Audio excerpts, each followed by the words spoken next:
Hola a todos, espero estén muy bien. Bienvenidos a este nuevo video en el curso de Ciencia de Datos para Todos. En esta oportunidad vamos a trabajar con un modelo de clasificación que se llama regresión logística. Vamos a explicar un poco cómo se fundamenta y lo vamos a dividir en dos partes. Además vamos a explicarlo a través de un contexto, ¿ya? En un problema real. El notebook en el cual vamos a estar trabajando es el notebook 34. Ahí dentro del GitHub está, ya lo subí.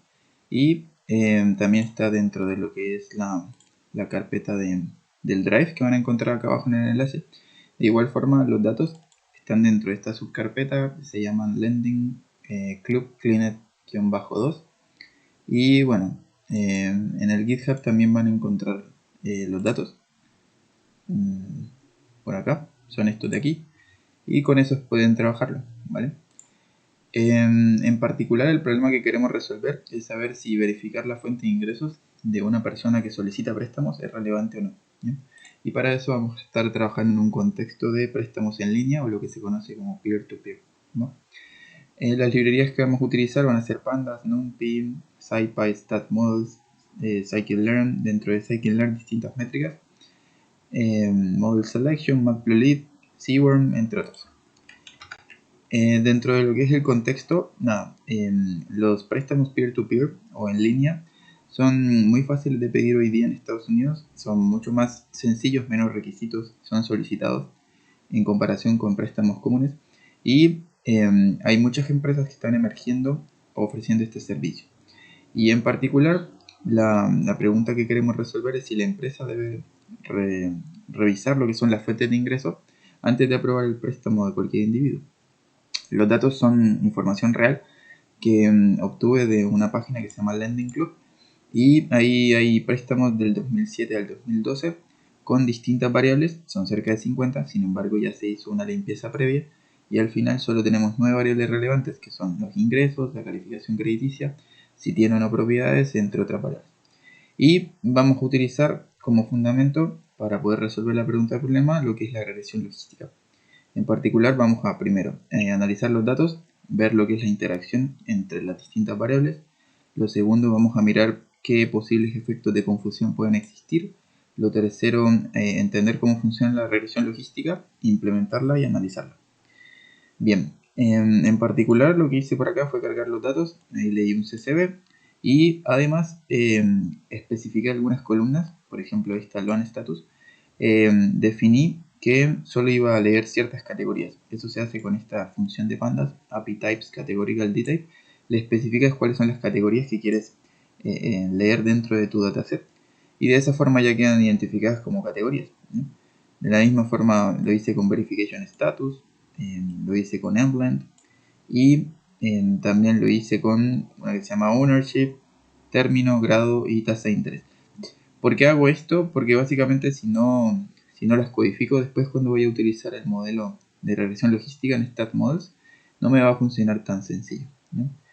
Y adicionalmente en una columna que se llamaba Interest Rate, esa básicamente lo que hice fue quitarle el porcentaje del final, que lo hacía que se entendiera como un string y después lo convertía a flotante. Los datos, si ustedes los miran, van a darse cuenta que, bueno, básicamente son estos de acá. Ahí los voy a mostrar para que los vean. 28.000 y la data viene así. En particular aquí en Loan Status hay personas que ya pagaron o terminaron de pagar, esto se llama Fully Paid, y otras que se llaman Charged Off, que todavía están en pendiente. Después tiene lo que es Annual Income en dólares, estatus de verificación, que es la variable que nos interesa, a ver si es importante verificar la fuente de ingresos o no. Años en el último trabajo, después tiene si o no, si tiene por ejemplo propiedades, o si vive en renta o si no, tasa de interés del préstamo, la cantidad que prestó, el propósito, el término y una calificación crediticia que se le da a cada cliente. Y bueno, esa básicamente sería como la variable de interés.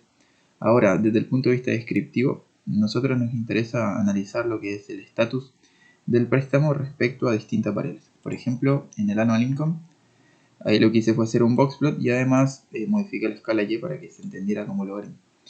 Ahí se ve que las personas que han pagado parece que tienen un mayor poder adquisitivo porque su ingreso anual parece ser un poco mayor. Si nosotros ahora analizamos lo que es la tasa de interés, las personas que ya han pagado sus préstamos usualmente tienen menores tasas de interés que las personas que no. Y eso tiene sentido porque las que no han pagado usualmente tienen refinanciaciones. Y eso hace que las tasas de mora incrementen. Ahora, si uno va y analiza, por ejemplo, lo que es la cantidad respecto a si ya pagó o no, bueno, efectivamente no hay como una diferencia muy notoria. Otra cosa que uno puede hacer es comenzar a analizar, como tiene muchas variables categóricas, ¿cierto? Respecto a la variable de interés, lo que uno comienza a hacer es, por ejemplo, generar tablas de contingencia. Para eso puede utilizar la función de pandas crosstab. Aquí pone la primera columna, la segunda columna, y eso hace una tabla de contingencia, donde aquí van a estar las categorías de la primera columna y aquí la categoría de la segunda columna. Luego aquí hace un summary, donde dice all, ¿bien? Y eso es una tabla de conteos. Si le colocas margin false no sale lo que es el all. Pero en general eso es lo que hace el crosstab. Yo lo que hice fue utilizar una función para generalizar, y es decir, voy a comparar siempre con loan status, entonces yo quiero que aquí pueda cambiar la variable y hacer que genere una nueva crosstab. Aquí está el proceso de construcción. Luego lo que hago es crear una nueva columna que sea el porcentaje de personas que han pagado, sería esto sobre el total, por cada fila, y luego básicamente borro la columna esta que hice ahora. Eso que me va a permitir, bueno, que me salga una tabla como esta, donde acá voy a poder observar las interacciones respecto a verificaciones de estatus contra si ya han pagado. Y acá se puede ver que las personas que aparecen como no verified parece que tienen mayor porcentaje de pago. Eso es bastante curioso y ahorita lo vamos a ver que puede ser un efecto de confusión o un efecto escondido detrás de las variables. Por otro lado, si miramos la longitud de su último empleo en años, ahí se ve que usualmente tiende a aumentar también. Bueno, no hay como un patrón bien dominante en este caso. El porcentaje es bien variable. Respecto a si tienen o no casa, bueno, parece que las personas que tienen, en este caso, están pagando pólizas bueno, cuotas de su casa, parece que tienen mayor poder de pago en comparación con otros. Por ejemplo, en comparación con renta o con lo que se conoce como other. Y respecto a lo que son propósitos, ahí parece que las personas que más pagan suelen ser las que tienen, por ejemplo, bodas y las que tienen créditos para pagar tarjetas de crédito y para compras mayores. Eso a veces puede ser compras para modificar o renovar las casas. Y bueno, y por último, respecto a lo que son términos, esto sí es lógico, mientras más corto es el término, más porcentaje de personas pagan. Y respecto a lo que son calificaciones crediticias, esto va rankeado de la A a la G. El A significa que es mejor, el G es el peor de todos. Es una escala ordinal que dan las entidades. Y obviamente la mejor calificación crediticia es la que suele pagar más en comparación con las otras. Bien, estas tablas de contingencia no sirven de mucho si uno las interpreta solo al ojo. Entonces lo que hacemos nosotros usualmente es utilizar pruebas de hipótesis. Una de esas pruebas de hipótesis es la famosa prueba chi cuadrado. Esa prueba chi cuadrado tiene una hipótesis nula que dice que hay independencia y entre dos variables categóricas. Y la hipótesis alterna es que hay dependencia. Entonces nosotros con esto podemos saber si realmente hay dependencia entre las variables, o sea, si hay efectos significativos o si no, para cualquiera de estas combinaciones que fuimos analizando. Entonces aquí lo que hice fue utilizar esa función chi cuadrado contingency, le paso la tabla de contingencia respecto a verificación de estatus contra las otras variables y así con todas las demás combinaciones, y esto te va a arrojar aquí un p-valor. El p-valor en este caso es bien chiquito, lo cual indica que podemos rechazar la hipótesis nula. Entonces si hay dependencia entre la verificación de estatus y el estatus del préstamo. De la misma forma podemos hacerlo con cualquier otra, por ejemplo la longitud del último trabajo. El p-valor aquí no es tan fuerte, lo cual estaría diciendo que hay independencia entre estas dos variables, pero para todas las demás combinaciones los p-valores son muy chiquitos, lo cual nos indica que hay efectos de cada una de estas en el loan status. Lo mismo acá, muy chiquito, muy chiquito. Bien, y esa sería como la interpretación que está detrás de esto. Acá hay una pequeña pregunta conceptual, esta no la vamos a ver ahora. lo pueden leer si tienen tiempo. Y adicionalmente lo que hice fue hacer unas tablas de contingencia estratificadas teniendo en cuenta el estatus de verificación, el estatus del préstamo y agregando una tercera variable. Para eso es bien sencillo, lo único que hay que usar es la misma función crosstab, pero acá en el índice colocas las dos variables que quieres analizar y en las columnas la tercera. Esto lo generalicé en una función, como ven acá, para no estar haciéndolo cada vez. Aquí lo mismo, borro la columna que se llama all y simplemente lo muestro como un porcentaje del total. Y entonces, por ejemplo, hice las comparaciones respecto a tener o no vivienda y a los términos de los préstamos. Y ahí en particular se ve que respecto a lo que son casas, o bueno, tener o no casa, las personas que pagan renta parece que tienen un mayor porcentaje de personas que pagan. Sin embargo, esa no es una relación tan significativa. La más significativa considero yo que es, si ustedes analizan el not verified en cada una de las categorías, parece que es la que tiene mayor porcentaje de personas que pagan, ¿no? Y eso es como lo más interesante, a excepción de este caso donde no ocurre, lo cual es bastante curioso. Bien, de la misma forma, si uno va y analiza lo que son los términos, se van a dar cuenta que, bueno, efectivamente aquí hay como una estructura no tan dominante. En el caso de los préstamos de largo plazo, ahí se ve que las personas que no se les ha verificado los ingresos parece que han pagado más, pero en el otro caso, cuando los préstamos son cortos, parece que es lo contrario. Bien, así que bueno, eso como para que lo tengan ahí presente. Esto es una pregunta respecto a ese análisis que acabamos de hacer. Igual no vamos a profundizar tanto en eso. Y lo que vamos a terminar de hacer en este video es explicar un poco cómo funciona el modelo de regresión logística. El modelo de regresión logística nace porque, bueno, el modelo de regresión lineal no funciona bien cuando tienes variables objetivo que toman valores entre 0 y 1.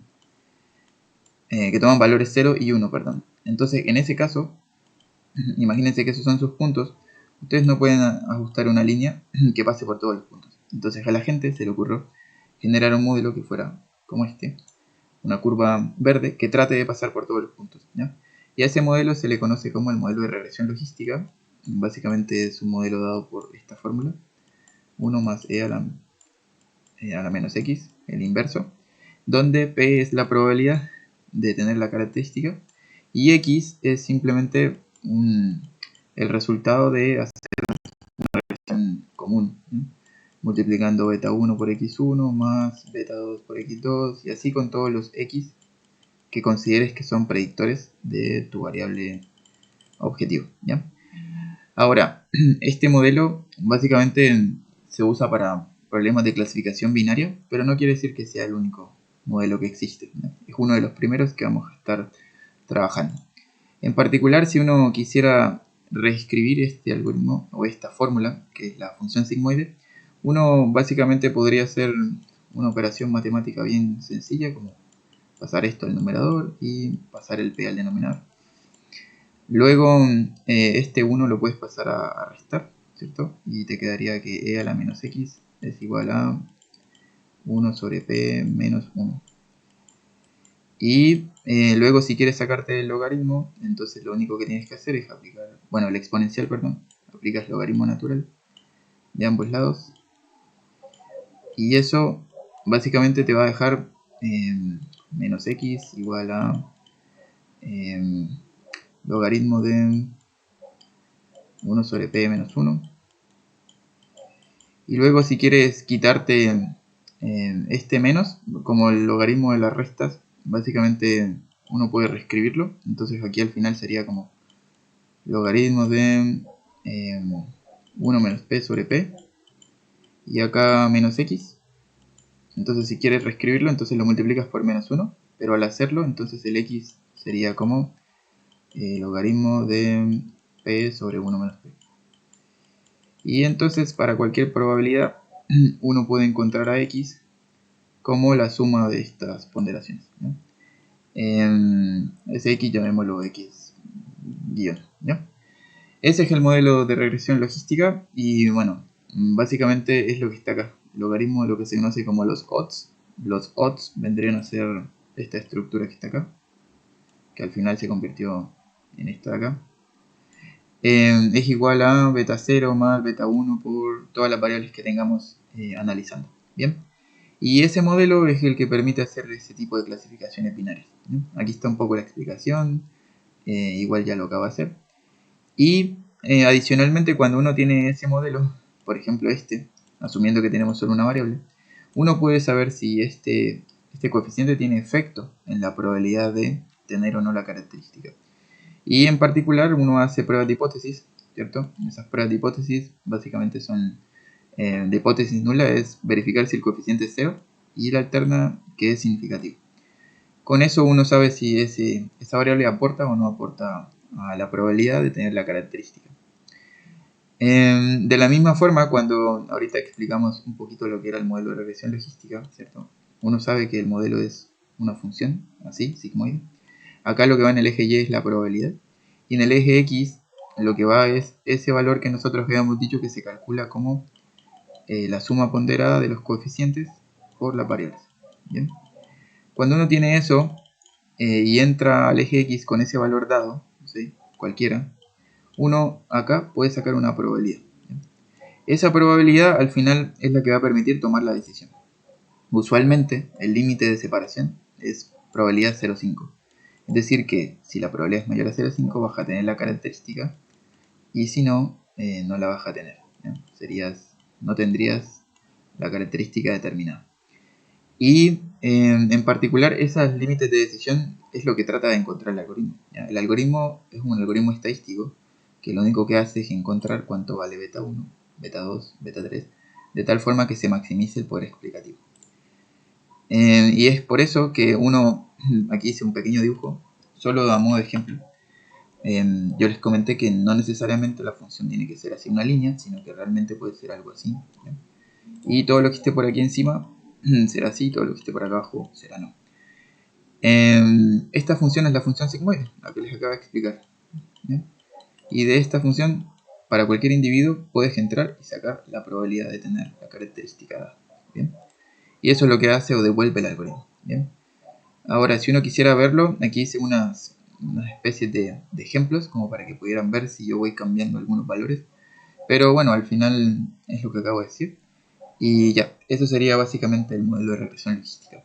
¿Cuál es el objetivo de nosotros? Nosotros queremos predecir lo que es la probabilidad de que la persona pague. ¿Ya? Y esa probabilidad de que la persona pague va a ser función de muchas variables. ¿Ya? Una de ellas es el estatus de verificación, pero probablemente no sea el único. ¿Ya? Entonces, ya con eso, esa base teórica, en el próximo video vamos a explicar un poco cómo se implementa ese algoritmo y cómo se interpreta. ¿Bien? Así que nada, eso sería en esta oportunidad. Cualquier duda o comentario la pueden dejar por acá en el video y nos veríamos en una próxima oportunidad. Que esté muy bien, hasta la próxima.